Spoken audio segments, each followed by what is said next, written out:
Today, I have the honor of interviewing Bob Smith from the founder of 60Skills. 60Skills is a platform that offers courses on meditation, yoga, qigong, magic, evocation, kabbalah, and more. 60Skills aims to help people develop self-mastery and achieve magical independence by providing clear and concise guidance and a strong foundation and common sense. Bob has over 20 years of experience in various spiritual practices and has learned from many teachers and masters around the world, and is also the creator of a living crystal, an energy amplifier that helps people focus and discover true reality. Thank you for joining me today, Bob. It's a pleasure. Thank you for inviting me.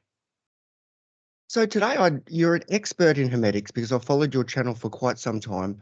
And today I would like to touch on the basic principles of Hermetics and be able to give the people out there somewhere to start with this. So first of all, I'd just like to start with if you'd be able to tell us a little bit about your personal journey into Hermetics. Sure. Basically, in my early teens, I had a energy experience that corresponds to Kundalini awakening. And keep in mind, I came from a non-religious family and a very materialistic way of looking at the world. So I didn't have any background in which to throw that experience. I'd seen crazy people, and I knew I wasn't one of those. So it took me about 10 years to figure out what was going on. And a lot of that was simply about developing a vocabulary for what was happening, because a lot of the traditional works, like the Golden Dawn works for example, in Western esoterica, don't really help you with that a whole lot. The language is old, or it uses vocabulary that is not in common usage, so it doesn't help you a whole lot with that.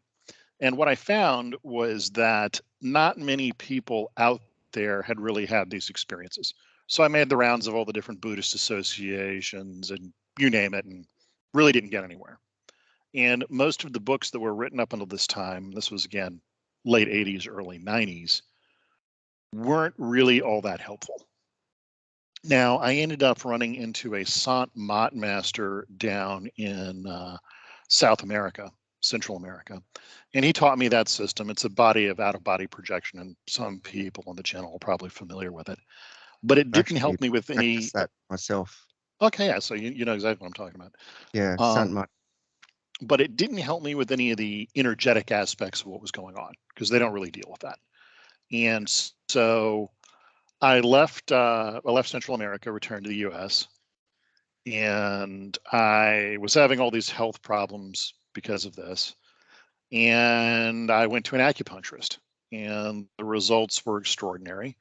And this lady said, well, listen, I have a friend. She's a little out there, she's a little weird, but I think she could help with your problem. And that's where I met my Taoist teacher. And I learned a lot from her.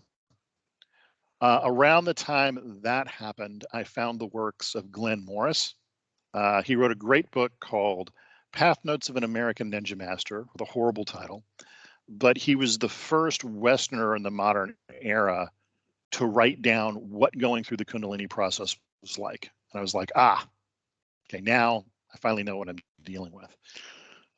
Went through the Kundalini using the orbits technology that he described in that book. Never got to meet him in person, and I really regret that, unfortunately. He died a few years later. And after that, I was kind of off to the races. I studied with Gary Kleiman out of Chicago, a bunch of other teachers in between. Gary's Mind, Light, and Qigong is quite profound, but very physically grounding. It's a martial kind of Qigong. And from there, studied with a bunch of different teachers. And then one day, keeping in mind, I live in the rural mid-Atlantic, so I pretty much live in the middle of nowhere as far as the U.S. is concerned. I found out that Mark Rasmus was going to be in town. Now, I'd never heard of Mark, and as you're probably well familiar with in the yoga community, there are a lot of scoundrels in the community and people who are up to no good. So I made it a habit of, if any of these guys ever bothered to show up where I lived, that I would crash their seminars, and if they were up to no good, I'd send them packing. So I showed up, and Mark is a lovely man. We had a great time together, and he said, hey, man, listen, why don't you come out to Thailand sometime? And then I spent the next several years studying with him. In between, I've learned Golden Dawn practice. I've learned alchemical works from Mr. Bartlett. Studied qigong with James O'Neill. And when I was living in China for a while, I learned the Buddha's diamond palm system from the Mount Ermai Sudden Enlightenment System, which is a medical school of qigong, run by a gentleman named Lin Hai, and he can be found at sacredjourneys.org. So, like most people here, I went through the internal martial arts and all that other kind of business. But ultimately, when I landed on Hermetics, even though I could do all of the meditative stuff that came out of the Asian traditions, they never felt quite right. They weren't really designed for a Western mind. And then when I finally learned Hermetics from Mark, I was like, wow, this is it. And that was pretty much where I've been taking it from. My main practice these days involves Kabbalah from Franz Barden's third book, Key to the True Kabbalah. And I've been exploring the planetary meditations and just finished the Zodiac series. And we'll be working on the Sephiroth in that series shortly. Excellent. Thank you for sharing with that. So what were some of the key experiences or teachings that had a profound impact on you when you met Mark and were introduced to these Hermetic teachings? The main thing that he gave me, because I'd had experiences with all of these energies and entities and all this kind of thing, is he gave me a structure. And that's incredibly valuable because he gave me a way of categorizing and providing a name to the things that are happening. A very common phenomenon in a lot of meditative systems is you'll run into someone who's very advanced, highly skilled, but they don't know how they got there. Basically, they just practiced a lot, and then one morning they woke up and they could do something. But they didn't really have a systemic understanding of how these things fit together. Mark provided me that systemic understanding. Hey, this is vital force. This is astral force. This is mental force. See how they're all different? This is how they fit together. This is how you establish equilibrium. These are the elements, akasha, non-dual light, so on and so forth. And so because I'd had really good prior training and a lot of experience, I was able to run with that very quickly because now I knew what I was dealing with and, at least in theory, how it was all supposed to fit together. So that leads into my next question of what are the core principles of Hermetics, such as we hear of vital or pore breathing, the magic of water, the conscious reception of food, and obviously the importance of meditation? Sure. Broadly speaking, you can divide things into three forms of training. There's your physical training, your body training, and this builds the ligaments and tendons and tissues that allow the energy to move through the body. You've got energy training, like most people would consider qigong, which is really a way of manipulating the senses. So you can feel the movement of the vital force, you can feel the movement of the astral force, you can feel all of these different elemental energies. You can open up your subtle senses, your clairvoyance, your clairaudience, your clairsentience. And the third category really has to do with mind training, your ability to focus and your ability to release or relax. After that, you start dealing with things like akasha, the power of the void, and then eventually non-dual light, or the power of, not the power of, but the experience of complete reality. Now, we structure the training primarily in, not only in my school, but in every school I've ever seen, on body training, energetic training, and mind training. Because these are three states of being everybody works with multiple times per day. You stub your toe. Ow, it's my foot. Oh, I see my child. I love my child, that emotion of looking at your child. Oh, I'm thinking about my taxes, this non-physical, non-corporeal, non-constrained by physical parameters. So that's a good example of mental, astral, and physical, and how we cycle through those every day. Contrary to popular belief, people without training experience the power of the void, akasha, and non-dual light all the time. The problem is, without having a lot of training and structure behind that, they don't know how they got there, so they can't repeat the experience. It's not controllable, it's just something spontaneous. So by training the body, working with energy, and learning how to focus and release the mind, we can in turn eventually gain access to things like Akasha and eventually non-dual light upon command. That's the basic structure of the training. The philosophy isn't generally helpful because it's not specific enough regarding what you need to do. People can often recognize technique in books after they've had the training, but where Franz Barden's work is really quite revolutionary is it gave us a concrete step-by-step system to follow to actually get there. And hopefully I've made a few improvements to that, but that remains to be seen. So you've mentioned the terms astral energy, akashic energy, and vital energy. So for the person that's new to Hermetics, what do these terms mean? Okay, so vital energy is basically the energy of your metabolism. Now, we begin to feel that, or so we can engage and control it, through an exercise called pore breathing. So you visualize breathing light, heat, and energy in through the pores of the skin, down into the lower abdomen, and then breathing it out again. We do exercises like build the ball, where we project that vital energy into a ball. Now, vital energy itself, from what I've been able to tell, really is a reflection of metabolic functions of the body. You can't really build vital energy very quickly. Yeah. What you can build a lot of very quickly is astral energy. So astral energy is a refined version of vital energy. It is bereft of the component of time. So this is the reason why you can have an emotion that comes out of nowhere, seems to last forever, and then suddenly just disappear. Because that emotion or sensation, if you will, isn't constrained by time. And we use a variation of the pore breathing exercise to teach people how to identify that. After that, we go into mental training, where you learn how to work with mental energy. And mental energy is not constrained by space. So it can have color, but it can't have sensation or spatial constraint. So think of concepts like, I don't know, legalism, or something like true morality. Those are examples of mental level concepts.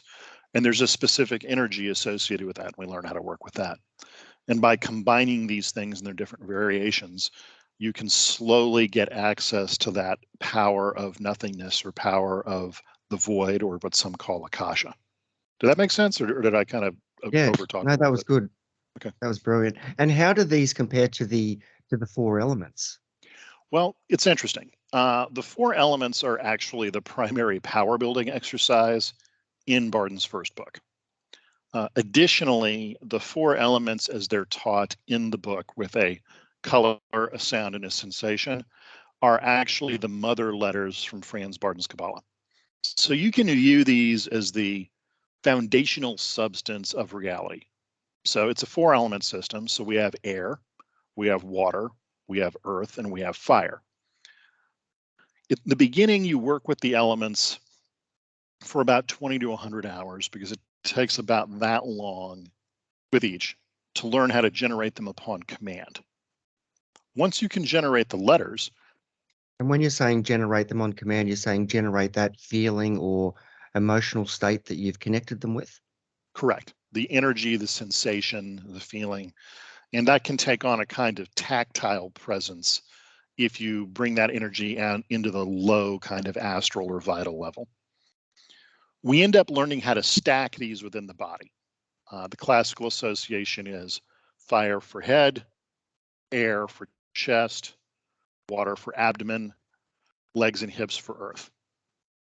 When these are properly stacked in equal amounts, and of course it takes a while to be able to do this, you generate the power of the void. So just as these things came out of the void, out of Akasha, out of nothingness, by stacking them, you can return to that state. That Akasha, in turn, is a good stepping stone to what we call non-dual light, or complete reality. So you're kind of reverse engineering the process of creation, where you went from truly subtle to very gross or very physical. We're just doing it in reverse. And a lot of the training is centered around that and the appropriate body training so the body can transmit those forces, and the appropriate mental training so you can focus them properly to actually work with them. Okay, so I think that sort of answers my next question, which was how do these principles empower people on their journey? And it tends to give them a step-by-step path of what to do to get certain results. Right. The sad fact of the matter is most people don't have very much free will. They're subject to the egregoric forces around them, their diet, the substances they use, the environment they're in, the programming they receive from their family and culture and business and profession. What this technology allows you to do is to harness a little bit of that free will. It allows you to be able to see these things clearer, so you understand when you're being manipulated or if you're having a thought that isn't really your own. Once you can identify that and you have the ability to turn that on or turn that off, now that makes you freer to make your own decisions. Now, willpower itself is in very short supply. So we've all met that rare individual, that gentleman or lady who is 150 pounds, 70 kilos overweight, and through sheer force of will changed their diet and stayed with it. Yep. But generally that doesn't work very well because we have limited amounts of willpower. And most human beings can only flip that card, so to speak, once or twice in life. The practice of Hermetics, of this meditative system, allows you to flip that card multiple times during the course of your life. So for example, they talk about this mythical 10,000 hour figure to develop true skill in something. If you can master these meditative processes, most people can do it in about 1,500 to 2,500 hours. So now, instead of that skill representing one thing you're able to pull off in your lifetime, now maybe you can pull off 3 or 4. Now, it's not going to get you around having the physicality necessary for certain things or the academic certification for other things. Like if you want to be an MD, you have to go to med school. There's no getting around that in Western society. Yep. But the workload on you mentally can be a lot lower.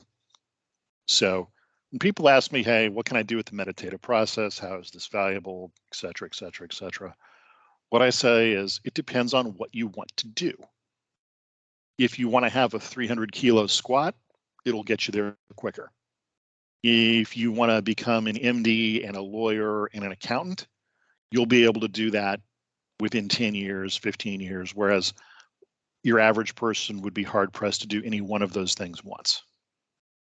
So it gives you more free will and it gives you more choices. Now, whether you choose to act on that or whether somebody chooses to decide to be a pickup artist instead of doing something a little more beneficial for their fellow man, that's up to them. But it will give people that freedom to do the things that they want to do. And more importantly, give them some internal guidance along the way that goes, hey, this is a good idea, or maybe this isn't such a good idea. You still have free will. People can still use this stuff to act like complete jerks anytime they want. But by putting you in contact with divine providence, what we call non-dual light, generally speaking, most people figure their problems out and end up pursuing a better path in life than they would otherwise. Thank you. And how do Hermetics and martial arts practices intersect? They're excellent in terms of reinforcing one another. One of the things that gets left out in terms of meditative and yogic practice is the need for body training. That astral energy we talk about has a hard time manifesting if the ligaments and tendons, what some people call fascia, in the body are not properly developed. Classically, those warrior path arts allowed people to develop that through physical training. And this is the reason why most of your more successful practitioners historically came from the martial path. And people forget, the Buddha was warrior cased. So all this body training that we do now by holding weights and putting a heavy pack on and doing the power walk and doing all this business with barbells, he would have done very similar practices because that's how you build that network of tissue in the body that allows this subtle energy to transfer from subtle to more gross. And I know this is heresy in the Barden community, but that's the primary weakness of Barden's first book. The body training is really lacking. But also keep in mind, Barden came from a much rougher physical environment than modern people did. You know, if you were growing up in Bavaria or the Czech Republic in the 1900s, you know, early 1900s, the way this guy was, you probably didn't have running water in the house, which meant if you needed water, you had to go to the well or the cistern, turn the winch with the bucket, pull the water out, bring it into the house. You know, if you wanted a fire in the house, you had to go round up the coal or the firewood to make the fire with. If you wanted to go somewhere, yeah, buses were probably a thing at that point in time. But for the most part, you had to walk a couple miles. Yeah, in American culture, where I'm from, military recruiters love farm kids. We call it farm kid strength. These guys are superhuman strong, have amazing endurance compared to normal human beings. Why? They haven't spent a day in the gym. Because when they were 9 years old, they were grabbing 20-kilo hay bales and throwing them out of the back of a truck. Mm. You know, so in the past, when people were much more physically robust, you didn't really need to do a whole lot of specific training for the energy to penetrate through the body. Yeah. And So the Hermetic path and the martial arts path, it's literally, as you said, building the physical components, which then allow you to build on the higher levels of the astral, mental, etc. Absolutely. And generally speaking, my successful students fall into one of two categories. If male, they've got a heavy martial background, whether that's from powerlifting and Western rules boxing or internal martial arts of some kind, Fight Club type stuff. Yeah. If they're female, they're universally one of two things. If they're from Asia, primarily they come from fight school internal martial arts families. And if they're Western, they're almost always classically trained ballerinas. Because that ballet training is apparently a martial path for women. Go figure. Not a woman, I would know. But I've seen that happen too often for it to be a mistake. So we said that the martial arts can help the Hermetic practice. And then how does the Hermetic practice help the martial artist? Well, for one of the things it does is that additional energy you can pull into the body greatly helps recovery. You take on an almost supernatural level of durability. You know, when I was younger and in really good shape, broken bones would heal in a week or two. I could get deep cuts and they'd heal in a matter of days. Additionally, there's a kind of facial strength that allows for incredible explosive speed over a short distance. Additionally, they talk about this in terms of iron shirt kind of stuff. The tissue in the body develops in such a way that you can sink a tremendous amount of blunt force damage. In fact, amongst people who've done a lot of this training, it's very common that doing blood draws in a clinic are very difficult because as the fascia that surrounds, say, a vein thickens, when they put the needle in to puncture the vein, the fascia will actually push the needle out of the way. Additionally, you have the advantages of clarity of thought, where you can focus much better or you can release much better, which keys into your intuition and gives you a warning physically before things happen.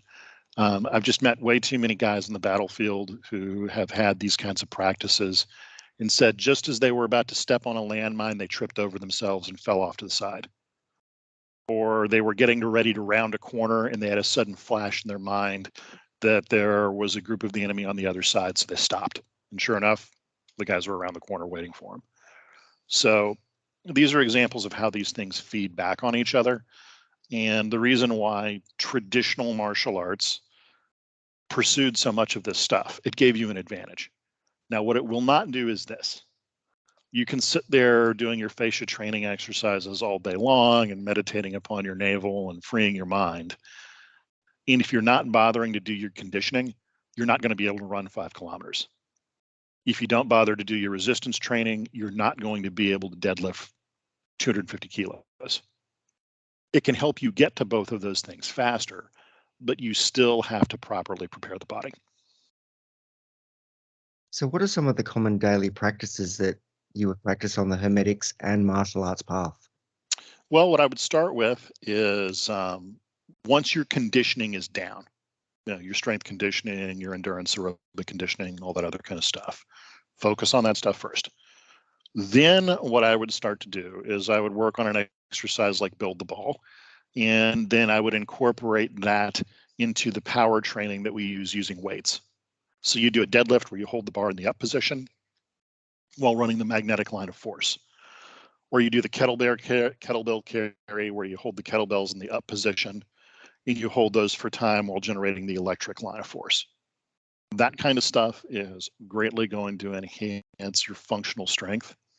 It's going to enhance neuromuscular recruitment, and people report becoming much physically stronger very, very, very quickly.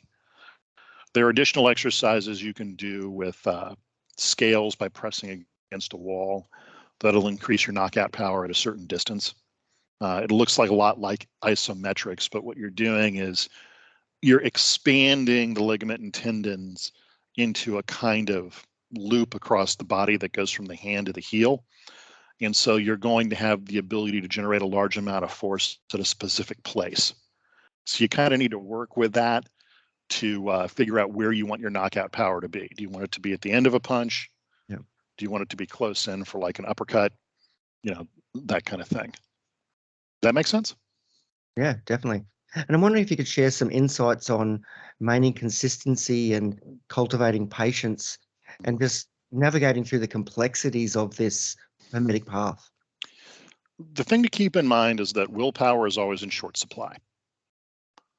What isn't in short supply is routine. So the most important thing that I tell my students to do is you figure out how much you can afford to practice every day. Hey, let's be honest here. All the Hermetics in the world isn't going to balance your checkbook. It's not going to put food on the table for the most part. It's not going to send your kids to school. So you figure out how much time you have in a day. It can be 30 minutes, it can be an hour, it can be 90 minutes, it can be 4 hours, whatever that is. Then you partition off a part of your day.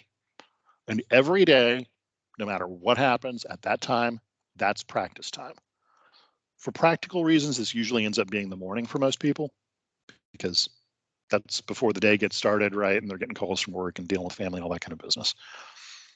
But the power of routine is what allows you to ultimately succeed at this stuff. If you don't have good routine, you're not going to practice reliably. Now, on the other hand, if you don't have good journaling, it's going to be very hard to learn from the practice. Journaling is an often very forgotten part of this practice. Yeah, basically what happens is you'll have these breakthroughs in your practice, and they'll be very profound at the time. But the mind is tricky. The mind likes consistency. It doesn't like exceptions. So an odd phenomenon that a lot of people run into is they'll have this breakthrough, but if they don't write it down, 20 minutes, half an hour or two later, they'll totally forget it. So by going back and reviewing those practice notes, it's like, that's what happened. And it's not me as an instructor yelling at the guy going, no, this just happened, didn't you see it? It's written in the student's own hand. So it does a very good job of defeating that part of the mind that wants to pretend it didn't happen. So what I tell most people is the two most important things you've got are routine and your journaling. If you don't do those two things, depending upon natural ability, most people will get something. But the guys who go the distance have universally done both of those things. And I'm wondering if you could share any anecdotes or examples of how Hermetics has helped an individual achieve personal empowerment or even just transformation from a bad place in their life to new beginnings. Sure. Classically, this is an example of what they call the ennoblement of character. Okay. Now, you meet a lot of these high-level practitioners and you look at them and they're almost saintly figures. They practice like demons, take care of their family, they run their business, they have their career, all of this. Now, most people think, oh, the guy got there because he was really disciplined and he had good morals and he doesn't engage in stupid stuff. It's generally not true. Most everybody I've dealt with, my successful students, have the most horrible backstories you could imagine. Abuse, drug addiction, terrible families, crime, you name it. I mean, really bad. Every time I think I've met someone with the worst possible origin story, I meet someone else where it's even worse than that. Hermetics forces you to choose. So you can either give up your vice or stop this behavior, or your practice stagnates. So if you're really devoted to your practice, sooner or later you give up the bad habit. One of my students had a huge problem with marijuana and prostitutes. I'm not going to tell any, kind of X-rated stories here, but suffice it to say, he was visiting multiple prostitutes a day for the better part of a decade. Within 3 years of taking up practice, he'd quit smoking, quit marijuana, quit dealing with prostitutes. And funny story, he was going for a jog one morning in this one country where it's a common practice. And he ran past a brothel. And just the sensation of the energy from inside the brothel was so bad, it made him ill for about half an hour afterwards. So this is an example of how the practice forces you to choose. And if you want to keep practicing, hey man, you got to give up your bad habits. So I've seen people lose a lot of weight, give up criminality, give up drugs, give up abusive relationships, give up dead-end jobs, and ultimately be much better off simply because they needed the time and resources to practice. So now, is that sublimation of a bad habit? Probably. But hey, if it makes the guy's life better and makes that individual treat other people better because they simply can't be bothered to deal with the problems coming from treating other people poorly, if you're on the receiving end, do you really care? This person just treats you well. Okay. So I'm wondering if we could discuss the connections and overlaps between Hermetics and other spiritual esoteric traditions. Sure. Because there are similarities between Barden's work and the Taoist system, although they seem to overlap, although there are differences. Absolutely. The Taoist system I can't speak to too directly because I didn't come from a classical Taoist lineage. That said, people I know who've spoken to people, priests, Taoist priests from China, about Barden's work have reported that they often say this is exactly the same thing we're training in our temples. Now, the Chinese systems typically utilize a 5-element system, and Barden's system utilizes a 4-element system, so there's a bit of a difference there. One thing I can talk about, however, is Tibetan Buddhism. They use a 4-element system. They even have mantras for what are essentially the electric and magnetic lines of force. There are a lot of similarities there. And if you look at Raja Yoga, a lot of the techniques utilized are identical, particularly with the mind training. So this is a bit of an historical guesswork example. But my suspicion is there was a lot more travel between the Near East and the Far East in prehistory than we let on. One thing we do know for certain is that Pythagoras' temple, he was a high-level Hermetics practitioner, was sacked and burned to the ground, and apparently a bunch of his disciples fled east. We know from the historical record, particularly in a lot of the Silk Road towns, a lot of these ancient Greeks in the Silk Road towns eventually converted to Buddhism. So it would occur to me that there's been this huge interplay between Hermetics, Hindu yogic practice, and Tibetan Buddhism that, because the technology utilized is so similar, can't be an accident. Now, again, who invented what and what was the creation point of this or this other thing? That's not an argument really even worth getting into. But the idea that this stuff somehow developed in a vacuum just strikes me as silly. Keeping in mind, Pythagoras himself, when he was a young man, traveled as far west as Italy, at least, as far east as at least Turkey, all the way south down into Egypt, and all the way north through Macedonia at a minimum. And this was in a society where everything was done on horseback or by walking. So my guess is there was a lot more interchange between those things than most people realize. Do you feel that there's any need to study any of these other teachings to enhance the understanding of Hermetics? It's pretty common. Most high-level magicians I've met are a lot like classical MMA artists. When you read the history, the personal histories of some of these gentlemen in China who were high-level martial artists, what you'll find is they had the root style, right? That thing they originally trained in. But then they figure out, hey, man, the Shaolin stuff doesn't have much grappling. I got to go find a dog boxing or Shuai Jiao guy.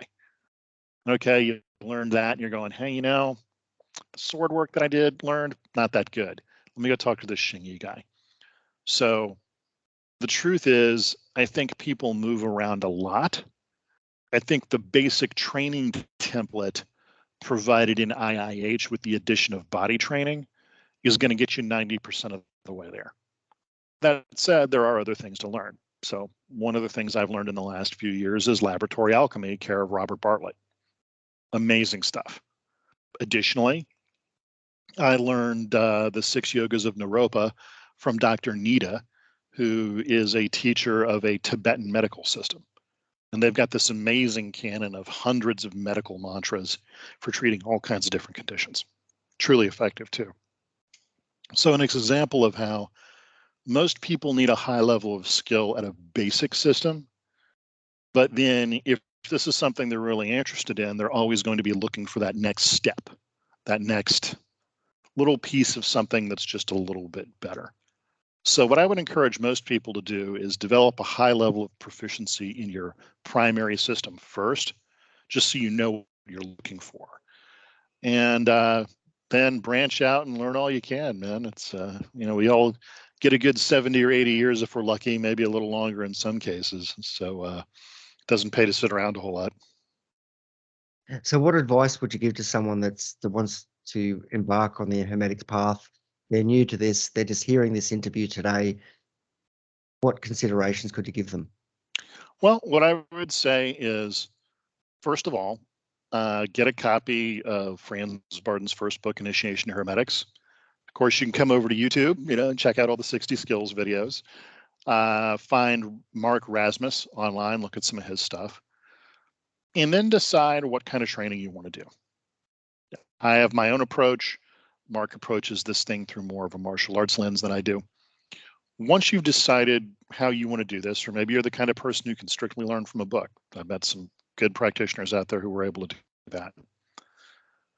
Decide which of those schools you want to deal with, and then spend the next couple of years really hammering down on that material, really getting it down, being able to generate the 4 elements, generate vital astral mental energy, be able to create akasha, all the rest of that, very lockstep process. You can do it in a year or two. Then once that happens and people have access to their own akasha and their own non-dual light, they specialize. Everybody does it. So for me, it was Kabbalistic letter practice. I love it to tears. I have another student over in Italy who's really into laboratory alchemy. That's another thing. I have another student whose house I'm in right now who is an amazing man who's mapping out the 70 powers system that Barden talks about in some of his writings. Other people apply this to martial arts. Other people apply this to athletics. I met one gentleman who used Kabbalistic letter practice to transform himself from a bench warmer to a Division I wrestling champion. Other people can apply it to business pursuits or medicine. But the main advice that I would give most people is find a system to start with, become proficient at that regardless of what that system is. Again, Tibetan yoga, the Hindu yogic stuff from the 8 limbs of Patanjali, the Golden Dawn system, whatever that is. Learn a system well. Once you've got that down, Well, then start trying to figure out what you want to use it for. Because my favorite, again, Kabbalah, when you learn the 27 letters, that's akin to learning chords. And a chord is great in music, but you're not playing music until you learn how to combine the letters. So that would be my sincere advice to everybody. Also understanding, most importantly, there is an opportunity cost to everything. If you're going to spend several hours a day for 4 years hammering down on this material to become good at it, that's going to come at the cost of other things. So you really need to ask yourself, do I really want to do this? Because nobody's going to pay you for being good at hermetics. Nobody cares. Nobody even knows what it is. Yeah. You know, and if this comes at the expense of your ability to support yourself or take care of your responsibilities or take care of your family, that's probably a bad decision. And also keep in mind that fairly or unfairly, there are certain gates in life. If you want to be an MD, you better not be over 40 when you go to medical school. If you want to be a professional engineer, you better not be over 30 before you're out there working in the community, or they're not going to accept you. You want to be in the military, you want to be a cop, you want to be a lawyer, you want to be all these things. If you spend 25 years finding yourself with magic, it's going to come at the expense of other things. So you better make sure this is really what you want. Because, hey, we get to reincarnate. Maybe this isn't the life to be a magician. Maybe this is the life to go be a bang up environmental lawyer, you know, your choice. But that's what I would tell most people. Find a system, become proficient at it, and then figure out how you're going to apply it to whatever it is you do. Fair enough? Yes. Now, you've been on this journey of Hermetics for many years, and now you're teaching it. So what motivates you to share this knowledge and to guide other people? Poverty. I managed to annoy my original career field so much that they decided that I wasn't going to be a part of that anymore. So here I was in my early 40s, finding myself basically out of a job. My backup plan had been to be an acupuncturist, and I had an acupuncture degree from a great university. And then COVID hit, and the state that I was in shut down acupuncture for 2.5 years. So when it reopened, I was like, well, okay, I'm in my 50s. If I spend 3.5 years building a great acupuncture practice, and then 10 years from now, the state shuts everything down again for the next version of COVID or whatever comes next, Yeah. I would be financially destroyed for life. I would not recover from that. So even though I never had any burning desire to be a teacher, I was like, well, I can do video programming and I can hold occasional seminars and I'll be able to support myself. As many of you know, I am not the most photogenic human being. If you saw some of my early videos, I was not a good public speaker. I was very uncomfortable in front of the camera and very uncomfortable in general. So yeah, reality intervened. I had a skill at something, the timing was right, and I had a couple of students ask me, hey, can you show me how to do this? So I started putting up videos, and as we like to say, the rest is history. So where can people find you, Bob? All right, a bunch of places. You can go to SixtySkills.com, and that's got all of my stuff on there. The app is currently pulled down. It will be reissued hopefully in the next month or two, but I had to change how that was working. But all of the coursework is currently hosted by Perseus Arcane Academy. There's a link on the SixtySkills.com website for that. If you'd just like to learn more about it, I've got a couple hundred videos up on YouTube. So just punch in 60 skills and my bright and smiling face will show up and you can hear about all the good news. Got a blog on the website. I do have a Facebook group, and that's usually where I make announcements. So all of the conventional media out there, I am very much a part of. Sure, and we'll put all those links into the descriptions as well. So once again, thank you very much for your time today, Bob, and I'd love to have you back to go a little bit deeper into these later now that we've introduced Hermetics to everybody. And finally, do you have anything that you'd just like to share to people that are aspiring to learn Hermetics and combine it with some martial arts? Sure. Definitely talk to Mark Rasmus. He has trained pretty much the modern generation of Hermetics practitioners in North America and Asia on the martial end. He has a bunch of students who are really good at this. And Nathan is one. There are a couple others as well that you can look up. But go to his website. Type in Mark Rasmus and on a search engine, and he'll come up.